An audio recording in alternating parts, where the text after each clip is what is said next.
Assalamualaikum warahmatullahi wabarakatuh. Saya Harun Riyadi SPD, CGP Angkatan 10, UPTD SMP Negeri 6 Jorong, Kabupaten Tanah Laut.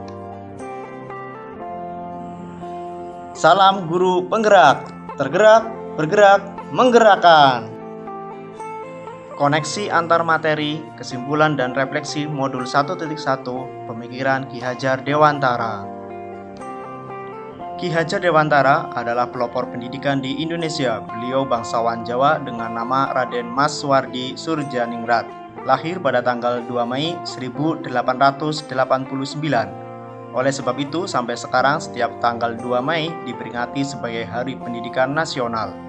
Pada zaman kolonial, pendidikan sangatlah terbatas. Hanya anak-anak bangsawan yang bisa sekolah untuk mendidik calon pegawai. Tahun 1922 lahir Taman Siswa di Yogyakarta sebagai gerbang emas kemerdekaan dan kebudayaan bangsa.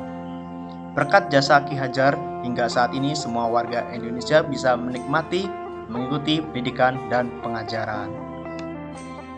Menurut pemikiran Ki Hajar Dewantara, pendidikan adalah tuntunan di dalam hidup tumbuhnya anak-anak. Maksudnya, pendidikan menuntun segala kekuatan kodrat yang ada pada anak-anak agar mereka dapat mencapai keselamatan dan kebahagiaan yang setinggi-tingginya.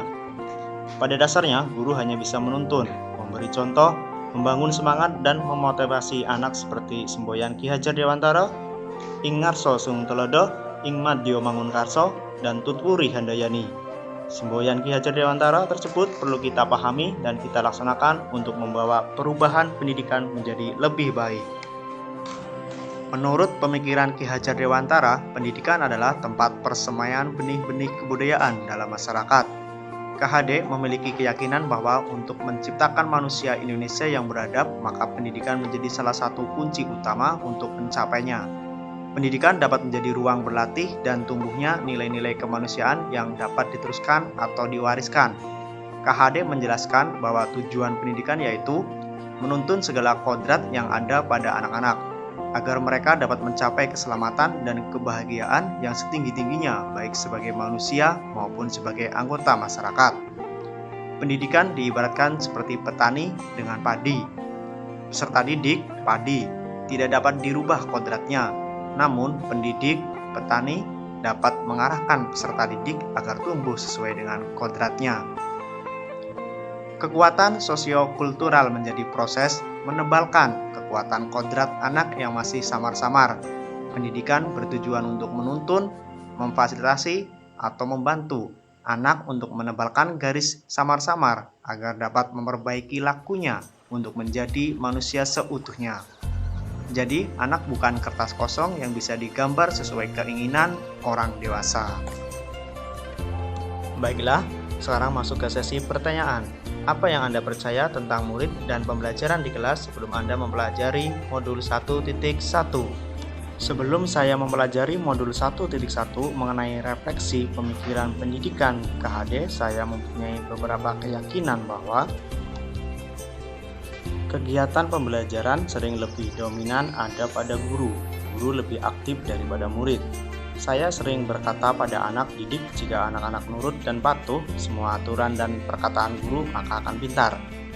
Saya sering memaksakan agar anak menyelesaikan tugas atau kegiatan sampai selesai dan kemudian diberi nilai bintang. Sebagai pendidik, hanya menyampaikan apa yang sudah ditentukan untuk mencapai ketuntasan minimal ke peserta didik. Apa yang berubah dari pemikiran atau perilaku Anda setelah mempelajari modul ini?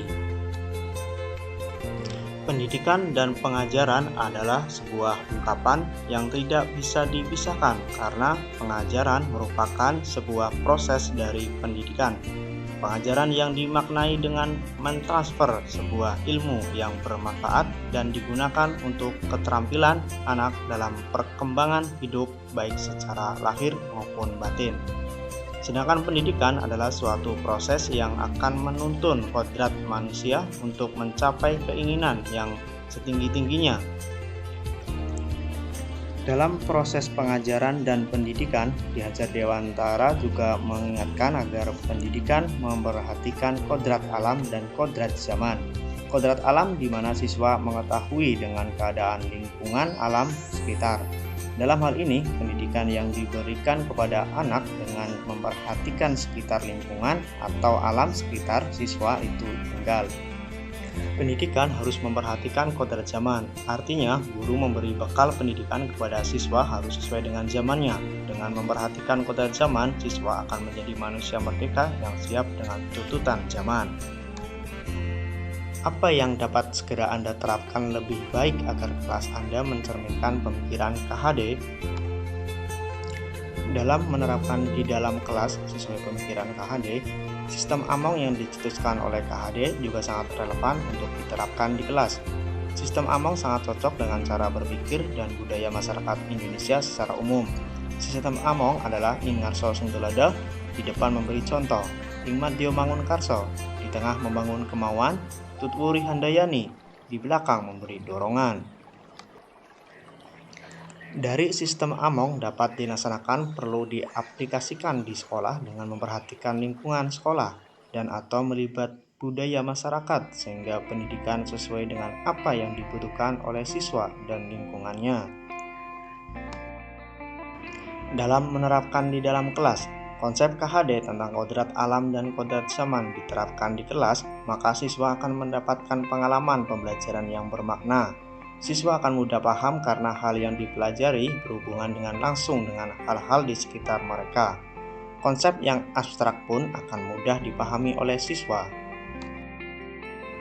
Selain itu, dengan memperhatikan kodrat zaman, siswa mendapatkan manfaat yang bisa mereka aplikasikan secara nyata sesuai dengan perkembangan zaman. Misalnya, pembelajaran yang memadukan teknologi. Siswa bisa menggunakan gawai atau tablet untuk menghasilkan produk-produk pembelajaran. Terima kasih sudah menonton. Jangan lupa like and subscribe. Salam guru penggerak, tergerak, bergerak, menggerakkan.